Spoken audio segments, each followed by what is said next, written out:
Good morning, welcome back to our channel. এখন বাজে হচ্ছে 10টা। আমাদের এখনো তোমার এই মশারি টশারি কিচ্ছু তোলা হয়নি। তার কারণ হচ্ছে গিয়ে মোহরের শরীরটা ভালো না। কালকে রাত্রিরে প্রায় 3টে পর্যন্ত মোহরের জ্বর ছিল। এখন একটু জ্বরটা কম আছে, ভাইরাল ফিভার। এমনি ঠান্ডা লাগা ফাগা কিছু নেই, শুধু নর্মালি জ্বর আসছে। তো ওষুধ খাচ্ছে একটা দিন, কালকে দুবার ওষুধ দিয়েছে। আজকের এই বেলাটা দেখি, যদি না কমে তাহলে সন্ধ্যেবেলা নিয়ে যাব ডাক্তারের কাছে। আর যখনই মানে জ্বরটা আসছে না, চোখ ফোক লাল হয়ে গা হাত পা প্রচণ্ড ব্যথা করছে। তোকে সকালের এই ব্রেকফাস্ট খাওয়ালাম, খাইয়ে শুয়ে রয়েছে, 10 মিনিট পরে ওষুধ দেবো। আর আমাদের তো কাজ চলছেই। আজকে মঙ্গলবার, একটু ডাল আর আলু পোস্ত করবো। মুগ ডাল বসিয়ে এসছি।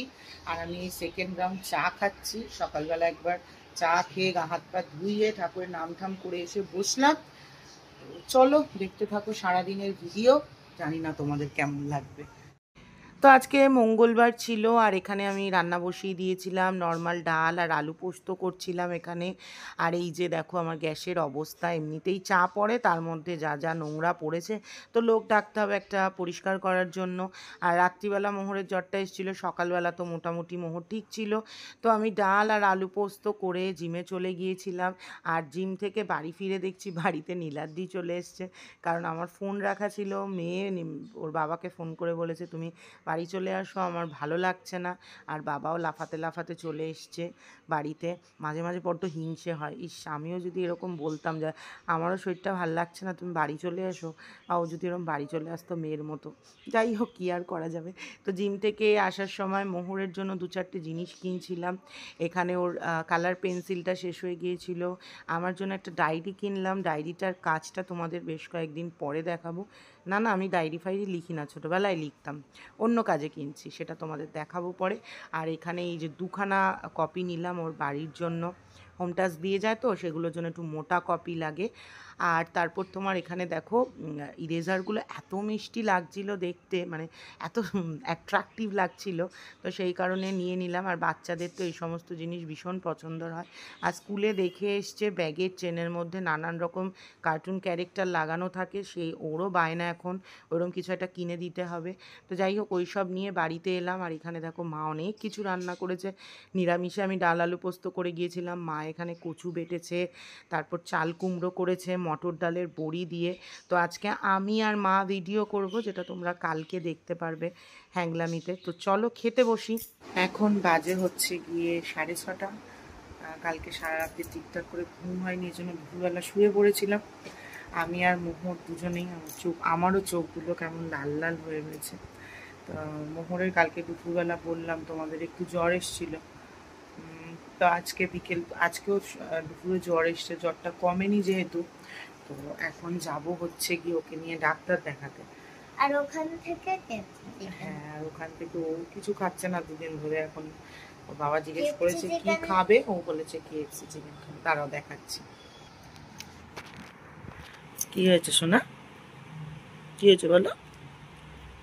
ও ভীষণ স্ট্রং, জানো তো, ও কোনো কিছুতে ভেঙে পড়ে না, ভীষণ স্ট্রং মেয়ে, তাই না? স্ট্রং মানে তুমি অনেক শক্তিশালী। অনেক অনেক ফাইট করে এসছে তো, পৃথিবীর আলো দেখেছে, তাই ও ভীষণ স্ট্রং। আমি এত পরীক্ষা করি, আমিও স্ট্রং। তাহলে কি করি? পরিশ্রম করি। আচ্ছা হ্যাঁ, আমিও তো স্ট্রং। তুমি আমার বাচ্চা, তাই জন্য তুমিও স্ট্রং। ও মানে 102-এর ওপর জ্বর, তাও ছিল, এখন কমে। ব্যাটারি খারাপ হয়ে গেছে থার্মোমিটারটা। তাও দেখো কত বক বক করছে, সোনার চাঁদ এটা।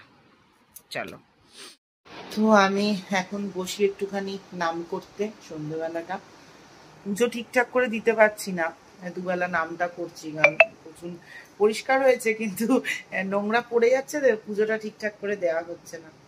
চলো, তো তো আমি বসে গেলাম সন্ধে দিতে। আর এখানে দেখো আমি রাধাকৃষ্ণের ছবিটাকে একটু উঁচুতে উঠিয়ে মহারাজজিকে একটু নিচে নামিয়ে রেখেছি।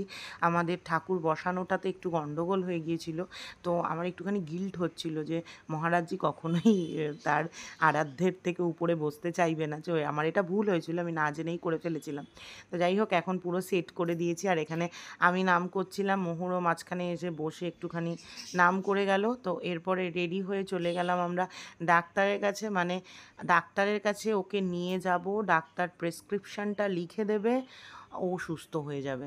মানে ও যে ওষুধটা খাচ্ছিল, যে ক্যালপল ও 250 যেটা খায়, ওর যে ডোজ, সেটাতেই ও সুস্থ হয়ে যাবে, কিন্তু ওকে ডাক্তারের কাছে নিয়ে গিয়ে প্রেসক্রিপশানটা লেখাতে হবে। এটা হচ্ছে কি আমার মেয়ের প্রবলেম, প্রত্যেক মাসের 1.5 মাসের এটা গল্প থাকে। তো এখানে চলে এসেছিলাম তোমার গণেশ পুজোর কিছু মিষ্টি কিনতে। আমার ভীষণ ইচ্ছে গণপতিকে আমার বাড়িতে নিয়ে আসার, তবে ওনার যেদিন ইচ্ছা হবে উনি সেদিনকে আসবেন। আর এখানে আমাদের পাড়াতে একটা পুজো হয়, ভীষণ সুন্দর লাগছে মূর্তিটা দেখতে। আর জানো, আমার মূলাং 7 তো আমার মানে কি বলে, গ্রহের অধিপতি আমার আরাধ্য কিন্তু গণপতি। যাই হোক, কৃষ্ণ পুজো করি, সব পুজো হয়ে যাবে। আর দেখো আমার এলাকাটা কি সুন্দর সেজে উঠেছে। আর এখানে এই তোমার দুব্বর মালা কিনছিলাম, যদিও আমার মাই প্রত্যেকবার এটা বানিয়ে দেয়। তো কাল একটু সকাল সকাল পুজো করার ইচ্ছা আছে, মা যদি না আসে সেই কারণে আমি আগের দিন একটুখানি নিয়ে রেখে দিলাম। তো আর এখান থেকে ঠাকুরকে একটু লাল বস্ত্র দিতে হয়, তো সেই জন্য নিলাম। নিয়মকানুন অত কিছু জানি না গো, মন চায় যেরকম পারি ঠাকুরকে পুজো দিই। আর ওই নিয়ম কানুনে কি আসে যায়, মনের ভক্তিটাই তো বড়। তো তারপর সকালবেলা উঠে ঘরদোর পরিষ্কার করে বসে গেলাম ঠাকুরের পুজোর কাজে। আজকে মা হেল্প করছিল, নীলাদ্রি বৃহস্পতিবারের ছুটিটা আজকে নিয়ে নিয়েছে, ও মেয়ের সঙ্গে সময় কাটাচ্ছিল। আর এদিকে আমি আর মা দুজনে মিলে পুজোর কাজ করছিলাম, ওই নর্মাল ঠাকুরের আরতি করার যেমন করে হয়। আর আমি ব্রাহ্মণ বাড়ির বউ, ইচ্ছা যে আমি পরবর্তীকালে পুজো করব, কারণ মোটামুটি সব ঠাকুরেরই আরতি, প্রণাম মন্ত্র এগুলো একটু আধটু শিখে গেছি, প্র্যাকটিস করি, এগুলো ভালো লাগে বলে। তো আমি ঠিক করেছি আমিই পুজো করব। আর এটা আমাদের বাইরে যে গণপতি আমাদেরকে পাহারা দেয় প্রত্যেক দিন, সেই গণপতিটাকেই আমি পুজো করি, আগেরবারও তোমরা দেখেছিলে। তো আমি আমার সাধ্যমতো পুজো করলাম। আর কী রান্না করছো ম্যাডাম? বাঁধাকপির তরকারি, বাঁধাকপির চচ্চড়ি, যা ছিল ঘরে সবজি, ডালের বড়া দিয়ে ডালের বড়া দিয়ে, ওই যে মটর ডালের বড়া দিয়ে বাঁধাকপির চচ্চড়ি বানাচ্ছে। আর এখানে হচ্ছে গিয়ে ফুলকপি দিয়ে সোয়াবিন, তাই তো? আজকে সব মাই রান্না করছে, বাঁধাকপি ফুলকপি সব খেয়ে গ্যাস হয়ে বসে থাকো। আর রং আর আমাদের এই যাত্রায় শেষ হবে না, রং হয়েই যাচ্ছে হয়েই যাচ্ছে হয়েই যাচ্ছে, দেখাচ্ছি।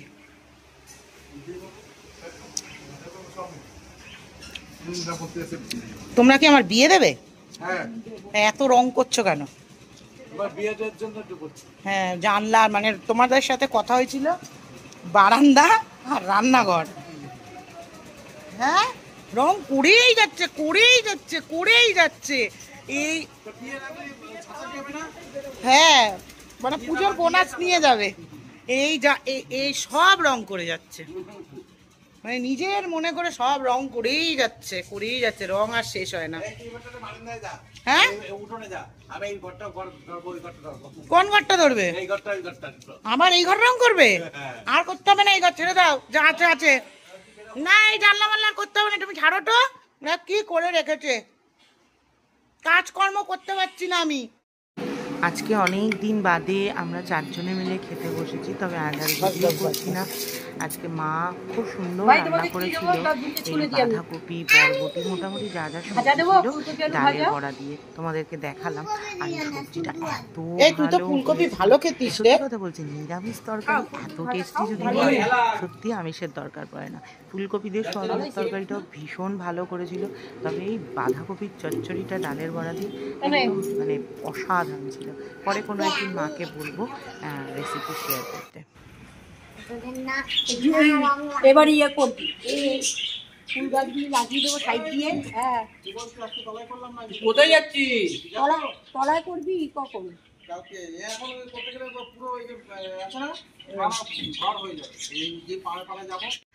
कर्पूर गौरम करुणावतारम संसार सारम भुजगेन्द्रहारम सदा वसन्तं हृदयारविन्दे भवं भवामि सहितं नमामि मङ्गलं भगवान् शम्भु मङ्गलं विश्वोत्थजा मङ्गलं पार्वतीनाथ मङ्गलायो तनोहरे सर्वमङ्गल्यमङ्गल्ये शिवे सर्वार्थसाधिके शरण्ये त्र्यम्बके गौरी नारायणी नमोस्तुते। हर हर महादेव। চলো, ইচ্ছে করলো তোমাদের সাথে একটুখানি আমার পুজোটা শেয়ার করার, তাই করলাম। আমি কোনো প্রফেশনাল সিঙ্গার নই, গান টানও শিখিনি, তাই গলাটা খারাপ আমি জানি। ইচ্ছে হলো তাই তোমাদের সাথে শেয়ার করলাম, দয়া করে এটা নিয়ে জাজ করো না। আর কালকে তোমার ঠাকুরের যখন তোমার কি বলে ওটাকে, ওটা ড্রাই ফ্রুটসগুলো আনতে গেছিলাম গণপতি, তখন লক্ষ্মীনারায়ণ থেকে এই তোমার ছোটো ছোটো কুকিজগুলো নিয়ে এসেছি। তো একটা ট্রাই করলাম, উফ অসাধারণ খেতে গো, এত সুন্দর নারকেলের ফ্লেভার, আর সঙ্গে নারকেলের কুচিগুলো মুখে পড়ছে, দারুণ লাগছে। আর সন্ধেবেলা কোনো কাজ ছিল না, তো আমাদের এখানে একটা নিরামিষ চপের দোকান আছে। ও আজকে এমনিই নিরামিষ খেয়েছি, কালকেও নিরামিষ খেয়েছিলাম, ভাবলাম আজকে নিরামিষই খাই, গণপতি রয়েছে বলে সেরকম কোনো ব্যাপার নেই, এমনিই খেলাম। আর এখানে ওই যে ভেজিটেবল আর আলুর চপ নিয়ে এসেছিলো, আর এখানে দেখো রাজমা ভিজিয়েছিলাম। তোমরা অনেকে বলেছো আমাকে রাজমা চাওয়াল খেতে, আমি রান্না করতে জানি না, কালকে বানাবো একবার, দেখবো কেমন হয়। তো মোহরের পড়াশুনো হলো, আমি একটু পান খেয়েছি, জিভটা লাল হয়ে গেছে। আর আমি এখন এসে একটুখানি বসলাম, এখন প্রায় 9:30 বাজে, আর কিছু করার নেই। তোমরা অনেকে জিজ্ঞাসা করেছো যে এতদিন ধরে রং কোথায় হয়, সত্যি কথা বলছি গো, রংটা এতদিন হওয়ার কথা ছিল না। রঙের লোকের সাথে আমার প্রথমে কন্ট্যাক্ট হয়েছিল যে রান্নাঘরটা পুট্টি করে রং করবে আর বারান্দাটা রং করে দেবে।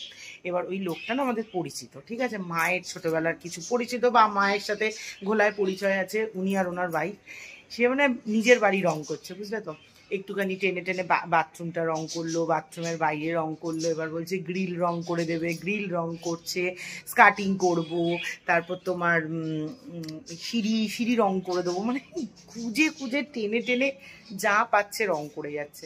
তাই জন্য আমি বললাম, মানে বাড়িটাকে এমন করে রং করা হচ্ছে মনে হচ্ছে যেন আমার বিয়ে লেগেছে, মানে আমি এই বাড়ি থেকে বিয়ে করে আবার যাবো, এই হচ্ছে গিয়ে অবস্থা। তো সেই কারণে একটুখানি সময় লাগছে। আর রান্নাঘরের লোকটা এসেছিল, মানে একটা লোক ডেকেছিলাম, বলছিলাম মানে আমার খুব ইচ্ছে ছিল যে একটু সেমি মডিউলার টাইপের করার। দেখো আমি ভবিষ্যতে যেখানেই চলে যাই, যে চত্বরেই চলে যাই, এই বাড়িটা ছেড়ে তো যাবো না, রান্না বান্না খাওন দাওন সব আমার এখানেই হবে।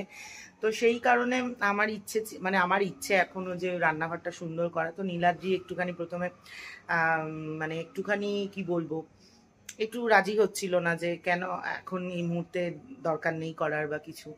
তো আমি বললাম যে না, আমার ইচ্ছে রান্নাঘরটা একটু সুন্দর করে করার।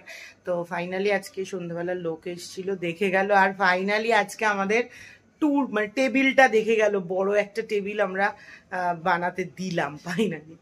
তো ওটা দেখে গেল, তো পুরো রান্নাঘরটা কমপ্লিট হবে, মানে এখন পুজোর আগে, আমি জানি না কতদিন ধরে চলবে। তা আমি ওনাকে বললাম যে তোমরা কাজটা বাইরে থেকে করে এনে লাগাবে, তো বললো যে হ্যাঁ। তো এখন টুকটুক করে কাজ চলতে থাকুক, আর ভাল লাগে জানো তো, এরকম বাড়ি একটু সুন্দর করে হলে ভালো লাগে। আমার যদি মানে ক্ষমতা ঠাকুরের আশীর্বাদে দিয়েছে, মানে আমার যদি মানে কি বলবো অধিকার থাকতো, বা এই বাড়িটা যদি আমার হতো, আর এই বাড়িটা আমি অনেক সুন্দর করে করতাম। যাই হোক, চলো, গলা হুসহুস করছে, দেখতে থাকো আগামী দিনগুলোতে কিরকম কি হয়। আর দিনের বেলা মা আজকে বাঁধাকপি চচ্চড়ি সোয়াবিনের তরকারি করেছিল, আমি দেখালাম তোমাদের, ওটাই খাওয়া দাওয়া হবে।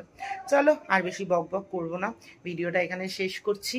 আর আগামী দিনে কেনাকাটির ভিডিও দেখতে থাকবে। কালকে একটুখানি ইচ্ছে আছে, কিন্তু কাল বৃহস্পতিবার, কালকে নীলাদ্রির ছুটি নেই, আর আজকে বুধবার, এই এখন ভিডিও করে আমি এডিট করে পোস্ট করবো, ওই জন্য একটু লেট হচ্ছে। চলো আজকের মতো টাটা।